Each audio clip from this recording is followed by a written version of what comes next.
This is gonna be a long video, you guys. I have a lot to say. Hey guys, it's Wahima, but just call me Wah. Melanated! Welcome to another episode of Morning Tea, where we sit in our sleepwear and discuss current events.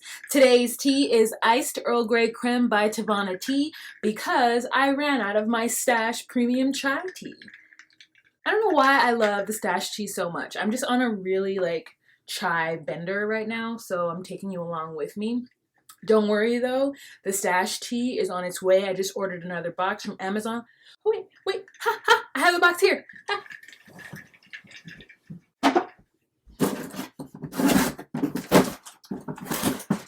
Yeah. Let's get on to this episode. Alright, let's start with some pop culture tea. Here's the tea. Quantasia Sharpton, Al Sharpton's baby cousin, third removed, is the girl who came forward, the only one who came forward and showed her face, that is accusing Usher of damages. She actually said that she had sex with Usher when she was at his concert. He pulled her up on stage, got her number. Later, he called her, asked her where she was at.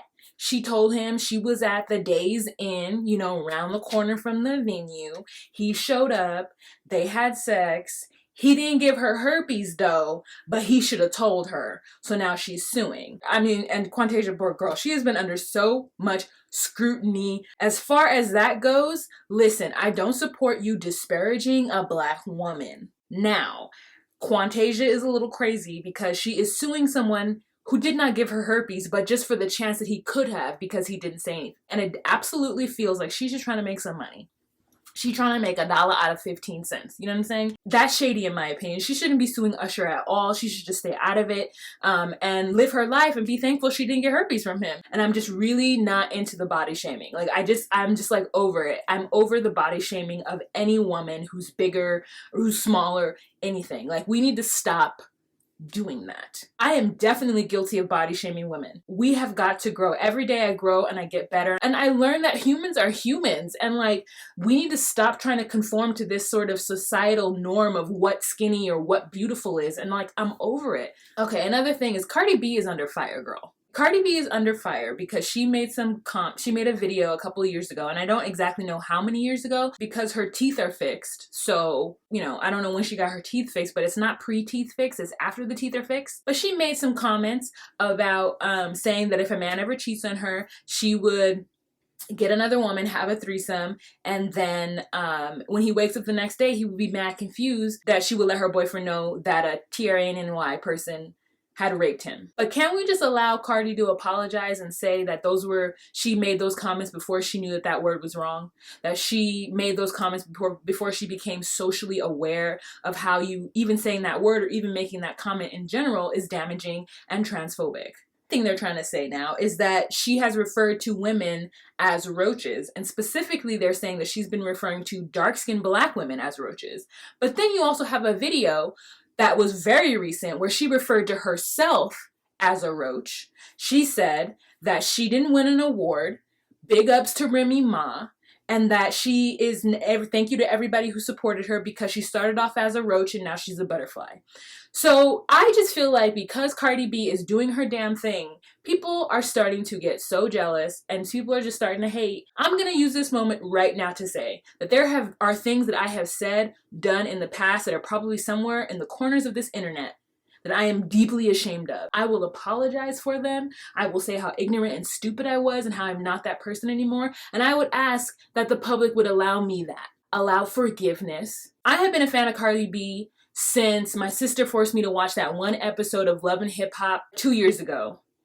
And I saw immediately that, yeah, she caused a lot of drama fighting and stuff, but I saw what she was doing. I knew that she was using this character, herself, or whatever it is to promote herself to be famous. And she has done a great job of it. So I support Cardi B. Leave Cardi alone! The records that are hitting for me this year, bo, bo, ba, do, bo.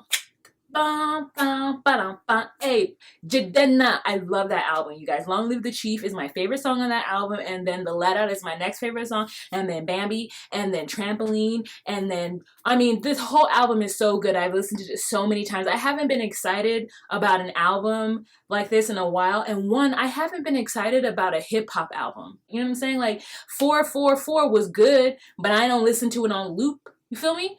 But Jadena, I love it. And you know what other album I'm also here for, which I have already talked about, is Bruno Mars's 24K. I know it came out in 2016, but I just heard it 2 months ago. So I love it. Those are really, really banging albums.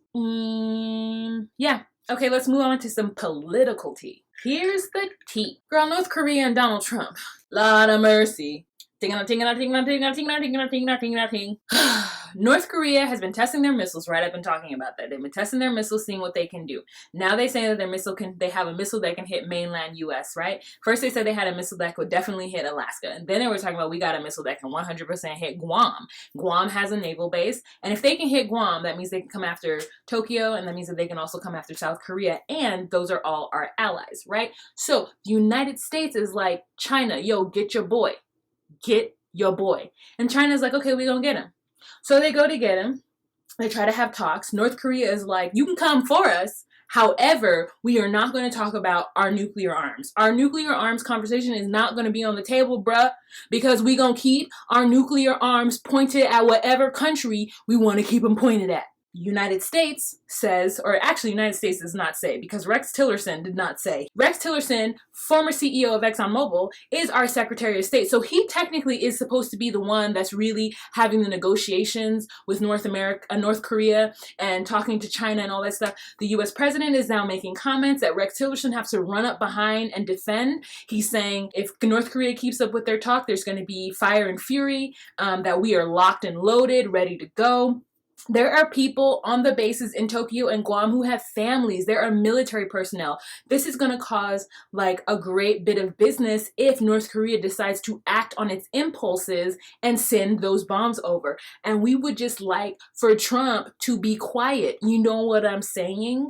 Because what we don't want, if we recall World War II and we recall the bombing of Pearl Harbor, and what that led to, because we can't talk about Hiroshima and Nagasaki right now because it upsets my spirit. So we don't want to bomb North Korea because there are people in North Korea who are just trying to live their lives, who are under a crazy imperialistic tyranny of the Kim Jong-un familia. There are people who are trying to get out of North Korea, who are being smuggled out by Chinese people who are exploiting them in an effort to smuggle them out of North Korea. North Korea sends workforce to other countries, namely China, and then has them work, but then takes 90% of their wages. North Korea is doing way more damage to their actual people than they are to anyone else. So let's not be a force to attack the North Korean people too. Great.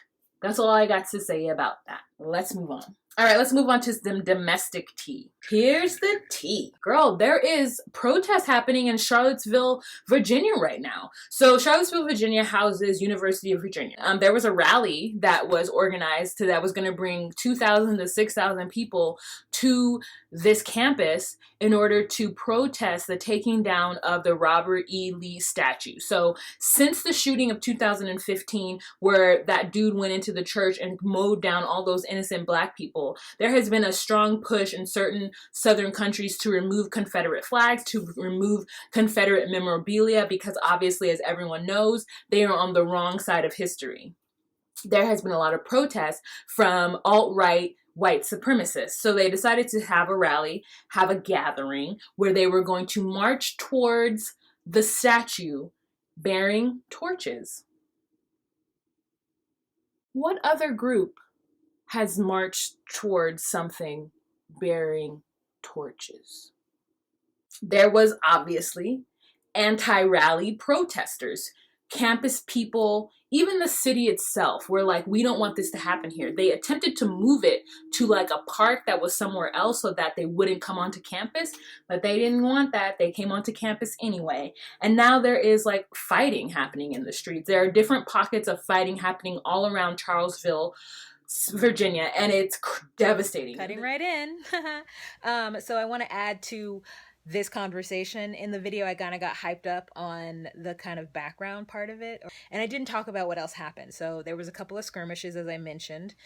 Also, a man drove his car into protesters and killed a 33-year-old woman and injured 19 other people. And then there was also a helicopter that went down with 2 officers in it. They're not saying that it has anything to do with the rally, but they were on their way to the rally and they like crash landed in like the woods or something, and the 2 officers died. So it's been a lot of unnecessary damage and hurt and death surrounding this incident. And it's so funny because there's like some people who are like, oh my God, this is happening? Like what? I can't believe racism is still going on. These nationals have a platform? What? Not in our America. And there's other people who are like, yeah, the president is a racist, so all of the people who are racists are gonna come out of the woodworks because they now have a platform and a president. All right, back to our regularly scheduled program. Trump has had the audacity to make some sort of comment about hate and how we shouldn't support hate in this country, but yet he's the supporter of hate in this country. Yeah. Let's move on to the situation with Google. So James Damore is a software engineer at Google who wrote a 10-page memo that he sent to the folks at Google internally, so it wasn't meant to come out. He argued that the company's current diversity initiatives were discriminatory against those who weren't women or people of color, and that the company should focus more on ideological diversity, and that the underrepresentation of women in some engineering and leadership positions in Google staff was better explained by biological gender differences rather than institutional biases. So the people on the right, all the white men who are feeling disenfranchised as white men in this country, have come to his support and come to his aid, and that he's right and he is standing up for the white man because no one is standing up for the white man, and it's about time. So James got fired. I don't think he should have been fired, okay? I think those are his personal beliefs, and as long as Google doesn't take those beliefs and put them into action, then he shouldn't have been fired. Because he's not somebody who affects policy. I don't think he's somebody who hires because he's just a software engineer. So his bigotry, his like ignorance is not going to really affect anyone unless he's like walking around the office chanting, right? So Google fired him because they knew they would get backlash either from the left for not firing him or the right for firing him. And so they chose to get the backlash from the right. So here's the deal. I think most people who realize the imbalance in this country understand that there is an imbalance, but there is an idea that the way we're going about balancing the scales is not the right way. I think that the way we're going about it is the right way. So you have a scale. One side of the scale is heavy, laden with prosperity, with power, with opportunity, with they're able to just do whatever they want to do, and they can pull themselves up by the bootstraps and live their lives, right? And then you have the other side who doesn't have that opportunity. And so we're trying to balance it out, right? And so this side, they feel that the way to even the scales is to take some of the opportunity and move it to this side. Take some of the sort of status quo neutrality and move it to this side by calling out racial behavior, by saying, hey, because you think that, you are perpetuating racism systemically. You may not know you're doing it, but you are doing it, Lee from The Bachelorette. These people, though, there's some people on this side who were like, no, that's not the way to equal the balance. That's not the way to do it. We have to do it in this way. You guys just need to just compete better. You guys need to acknowledge where you are and figure it out on your own, the same way we figured it out on our own. But this side is like, guys, you didn't figure that out on your own. You killed a lot of people historically and destroyed communities and enslaved and raped. And you committed genocide to get where you are right now. So we can't do that. We're not going to do that. Let go of some of that. Put some of that on our side. See where we do with that. See where we go with that. So that is the ideological difference. And this man saying that biological gender differences is what creates inequality in the workplace.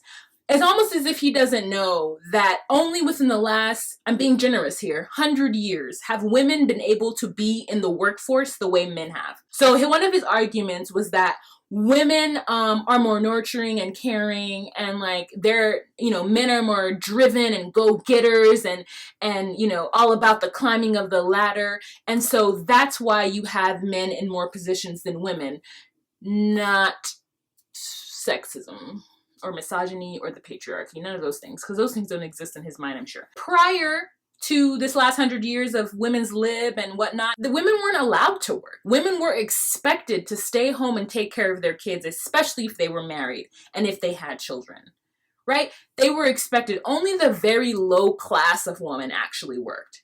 Men broke their backs going to work every day, stressed out, because they had to, because women weren't allowed to work. And it was a part of the culture. So if we've had, before this last 100 years, if we've had a society that has forced women into a certain role and has forced men into the other role, is it nurture? Is it nature? Were we born this way, or is it social conditioning? I think it's social conditioning. I think there are house moms, I think there are housewives who don't want to be that. But because of their social circle and their social conditioning, they were taught that this is where they're supposed to be, that they're supposed to only do these things because they're a woman, right? So there are women who don't want to do that. They want to go out in the force and work, right? They don't have that option. On the other side, there's also women who don't want to go out and work and only want to stay home and take care of their children and their home, but aren't allowed to do that out of necessity. So there are people on both sides who want to do opposite things. And we will never really know if it's 50-50, if it's 25-75. We're never going to know, because we haven't removed the social construct of what women should do. Do you get what I'm saying? So until we remove that and allow people to move about the cabin the way they want to and go into their corners and find their niche, or not, just float around, do whatever they want to do. Until we do that, we'll never have an accurate account. There's so many women who don't realize that they weren't meant to be mothers until after they have their kid, and they're miserable. Can't use that as an example. Because if women were given the opportunity to fight, to climb that ladder, and were even promoted and supported in those choices, you don't know where they would be. I'm sick and tired of people basing things on gender. That was really long, guys. I have to stop it there, but that's what I feel about it. Should he have been fired? No, but he is absolutely wrong in his ideals. Okay, so on Omarosa. So Omarosa was at this Black journalist panel. So she's a White House aide. So, people are really upset with Omarosa. When she started speaking, there were several Black women in the audience who actually stood up and turned their backs on her while she would speak. And I think that's really rude. As Black women, we should support each other. Omarosa is not the devil. You know what I'm saying? Like, let's everyone just back up from that. You may not like what she says or who she is, but respect her as a human and as a Black woman. That's what I feel. So the moderator of this panel, he had a definite bias too. And he started to ask her a question like, how can you, as a Black person, support Donald Trump when he has certain rhetoric about blah, blah, blah? And before he could finish, Omarosa cut him off and said, I'm not going to sit here and defend Donald Trump. Like, that's not her job. So she's there to give her opinion. The moderator then walks from around a podium and stands next to the podium. And it's not like he was super close to her. It's not like he was moved that far away from where he was originally standing. But Omarosa felt like, this man is getting close to her. She's sitting down, looking up at him. So she stands up and she felt aggressed upon. If I were her, I might feel aggressed upon too. Because you don't know how much hate Omarosa has got throughout her life, right? Throughout her history. She says that her father died and her brother died. I'm not sure if it's from gang violence or guns or whatever, but wherever her experiences happen in her life, this is where it's led her. I don't believe she's an evil woman. So the man comes and stands to her, and I could see how she would feel a certain kind of way about him standing. So she stands up and is like, fine, if we're going to stand up and this is going to be a thing, I'm going to stand up and walk. People are booing her. I mean, it's just so unprofessional. And I felt like the moderator was wrong. I felt like the audience was wrong. And if I'm in a situation where I'm defending Omarosa, the situation was wrong. That's just my opinion. You tell me your opinion down below. All right, so let's move on to some international tea. Here's the tea. Girl, it's hot underneath these lights. Oh, my glasses are doing that ugly fogging thing again. Let me take these off. So I heard 2 different numbers, but it's still egregious, whatever number it is. In a hospital in India, 60 children died because of a lack of oxygen. So at least 60 children have died over the past 5 days at a hospital in eastern India because the company supplying the oxygen cut off the supply over a dispute in payment. Whatever agency is investigating this is saying that it might not be a direct link to the oxygen flow, that the hospital did reach out to the company and the company did give them more oxygen, but it was quickly depleted. So I don't know. I have to wait to get all the information about how this happened, but it is a fact that 60 children died. Maybe not all of them died from oxygen stuff, but it doesn't matter. If even one died because they wouldn't refill the oxygen, that is immoral. That is a human right issue. So, all right, you guys, thank you so much for watching this episode of Morning Tea. If you would like to join the conversation, please leave a comment down below. I know I talked a lot.